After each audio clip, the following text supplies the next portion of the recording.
d'avoir accepté notre invitation. Votre fille Assia a été enlevée par son papa et emmenée en Syrie où il est parti combattre dans un groupe djihadiste.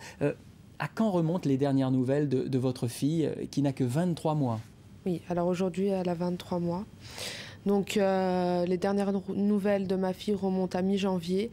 J'ai reçu un appel d'un numéro syrien, donc l'indicatif 00963, où là j'ai pu parler à mon ex-mari qui me dit concrètement comme quoi tout va bien et qui préfère que ma fille meure en martyr plutôt qu'elle revienne en France. Et de là donc il me passe ma fille et qu'elle me réclame maman, maman. Voilà. Le père de votre enfant, dont vous étiez séparés, hein, Oui. avait-il montré des signes de projet pour partir comme ça en Syrie? Non, aucun signe. C'est-à-dire je me suis séparée de lui en juillet 2012 à cause de sa radicalisation. Il était complètement isolé, coupé du monde. Il n'y avait plus aucune discussion possible avec lui. Mais de là, partir en Syrie, non, jamais. Jamais le sujet n'a été abordé. Quand et comment avez-vous su que votre fille était partie, qu'elle avait été emmenée? En fait, pendant 1 an et demi, il avait un droit de visite, c'est-à-dire, vu comme on était séparés de fait, il venait lui rendre visite, il l'amenait au magasin, etc. Et là, ce fameux 14 octobre 2013, il vient lui rendre visite, il l'amène, il prétexte comme quoi il l'amène au magasin. Et là, plus de nouvelles. Donc le soir, j'appelle. Je demande s'il a un problème, tout simplement, peut-être un problème de voiture ou autre. Il me dit non, je la garde pour le jour de l'Aïd qui a été le 15 octobre. Et le 15 octobre, il m'appelle, il me dit je pars 2 ou 3 semaines en vacances avec Assia. Où il ne veut pas me dire. Et de là, donc pendant 2 mois et demi, ça a été. Donc j'ai fait toutes les démarches nécessaires pour pouvoir récupérer ma fille. 5 jours pour pouvoir porter plainte avant tout. Voilà, pour soustraction de mineurs. Ma question maintenant est. Les questions que je me pose sont pourquoi on peut faire un deuxième passeport sans que l'autre parent ne le sache? Pourquoi faut-il attendre 5 jours pour pouvoir porter plainte pour soustraction de mineurs? Pourquoi 2 mois et demi pour un mandat d'arrêt international?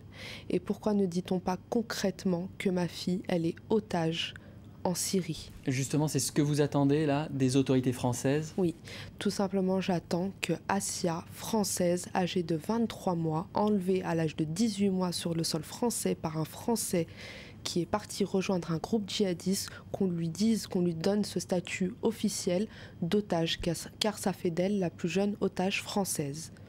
Quelle est pour l'instant la réponse des autorités françaises?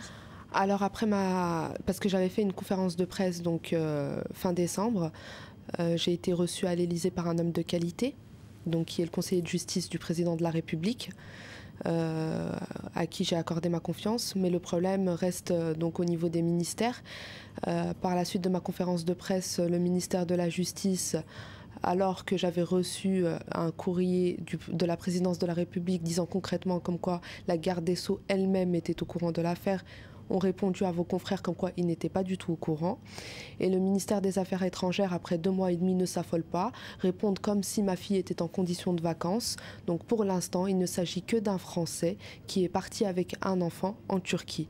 Alors maintenant, ils le savent très bien qu'elle est en Syrie, ils le savent très bien que c'est une otage, elle est parmi un groupe djihadiste, donc des gens armés, elle est séquestrée. Et là, ça fait plus de 5 mois et j'aimerais concrètement qu'on dise la vérité devant 66 millions de Français, comme on est intervenu devant 66 millions de Français pour une lycéenne qui retournait dans son pays, qu'on le dise devant 66 millions de Français, comme quoi Assia, âgée de 23 mois, est la plus jeune otage française. Techniquement, est-ce qu'il est possible de mener une enquête, une action dans un pays en guerre? Alors là, tout est la question, bien évidemment. C'est sûr que